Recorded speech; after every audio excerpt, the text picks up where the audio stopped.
Welcome back to my channel ঝটপট রান্না। আমি আপনাদের সাথে একটা নতুন রেসিপি শেয়ার করব। প্রথমে মাংসটাকে ধুয়ে কেটে এভাবে নিয়ে নেবেন, তারপর ব্লেন্ডারে দিয়ে দিবেন, একটা কাঁচামরিচ দিয়ে দিবেন,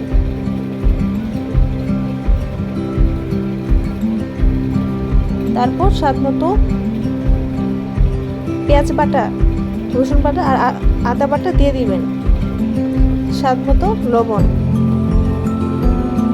তারপর ব্লেন্ড করবেন। এই তো হয়ে গেল আমার কিমার। তারপর এইভাবে বল তৈরি করবেন।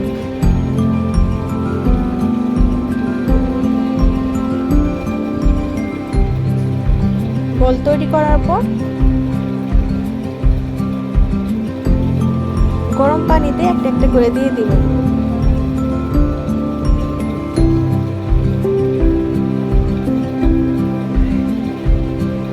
এভাবে 5 মিনিট রেখে দিবেন।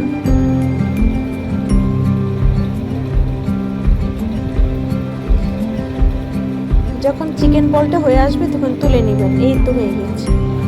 তারপর ফ্রাই প্যানে তেল দিয়ে চিকেন বলগুলো দিয়ে ভেজে নেবেন।